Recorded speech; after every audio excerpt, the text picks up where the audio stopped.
انہوں نے عرض کیا اے میری رب میں اس امر سے آپ کے پناہ مانگتا ہوں کہ آپ سے ایسے امر کی درخواست کروں جس کی مجھ کو خبر نہ ہو، اور اگر آپ میری مغفرت نہ فرمائیں گے اور مجھ پر رحم نہ فرمائیں گے تو میں بالکل ہی تباہ ہو جاؤں گا۔ کہا گیا کہ اے نوح علیہ السلام اترو، ہماری طرف سے سلام اور برکتیں لے کر جو تم پر نازل ہوں گی۔ جیسا کہ نوح علیہ السلام نے زمین پر پیر رکھ دی اور ان سے ابھی دنیا آباد ہوگی۔ آدم علیہ السلام سے لے کے نوح علیہ السلام کے زمانے تک کے جتنے بھی لوگ دنیا میں آئے تھے سبھی غرق ہو گئے، اور جو نوح علیہ السلام کے کشتی میں سوار تھے بس ان سے یہ دنیا پھیلی۔ اب بھی کافر و مشرک شرک کرنے والے نہیں ہیں کیا؟ دیکھو، اور ان جماعتوں پر جو کہ تمہارے رب کے تمہارے ساتھ ہے، اور بہت سے ایسی جماعتیں بھی ہوگی کہ ان کو ہم ٹھنڈے روزے عائش دیں گے، پھر ان پر ہماری طرف سے سزا سخت ہوا کا ہوگا۔ آئندہ آنے والی باتیں اللہ تعالیٰ بتا رہے۔ ابھی تو تھوڑے لوگ زمین پر قدم رکھ رہے اس کشتی سے، تو آگے آنے والی بات کو اللہ تعالیٰ فرما رہے ہیں کہ برکتیں لے کر جو تم پر نازل ہوں گی، اور اترو ان جماعتوں پر جو کہ تمہارے ساتھ ہے، اور بہت سے ایسی جماعتیں بھی ہوگی کہ ان کو ہم چندے روز عائش دیں گے، پھر ان پر ہماری طرف سے سزا سخت واقع ہوگی۔ ایک حصہ منجبل اخبار غیب کے ہے۔ اس وقت پیغمبر صلی اللہ علیہ وسلم تو نہیں تھے، اخبار غیب سے یہ باتیں اللہ تعالیٰ ہمارے پیغمبر صلی اللہ علیہ وسلم کو بتلا رہے ہیں، جس کو ہم وحی کے ذریعے سے آپ کو پہنچاتے ہیں۔ اس کے قبل نہ آپ جانتے تھے اور نہ آپ کے قوم۔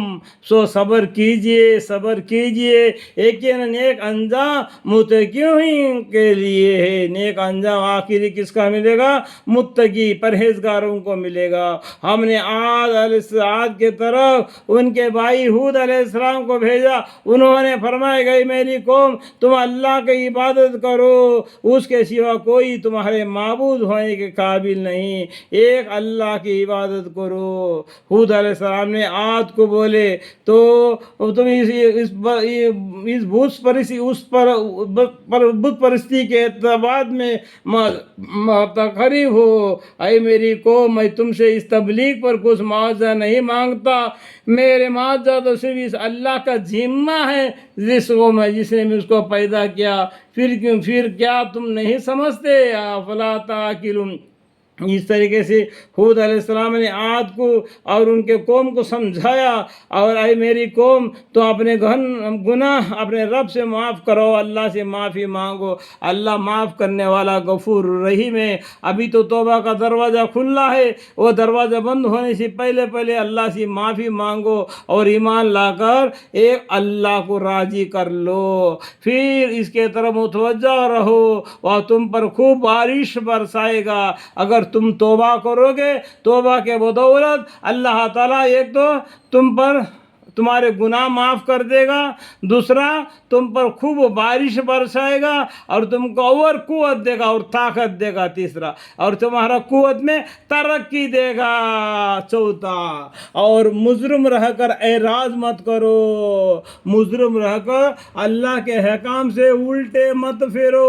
ان لوگوں نے جواب دیا کہ اے ہود علیہ السلام آپ نے ہمارے سامنے کوئی دلیل تو پیش نہیں کی، اور ہم آپ کے کہنے سے تو اپنے معبودوں کو چھوڑنے والے نہیں، دلیل پیش کرو، دلیل پیش کرو، تم پیغمبر ہے بول کے۔ دیکھو اس طریقے سے وہ تمہارے کہنے سے ہم اپنے معبودوں کو چھوڑیں گے نہیں، تم اگر اس دعوے پر سچے ہو تو تم کچھ دلیل پیش کرو، ہم کسی طرح آپ کے یقین کرنے والے نہیں، اگر جب تک تم دلیل نہیں پیش کرو گے آپ کے تو ہم یقین نہیں کریں گے۔ ہمارا قول تو یہ ہے کہ ہمارا معبودوں میں سے کسی نے آپ کو کسی خرابی میں مبتلا کر دیا ہے۔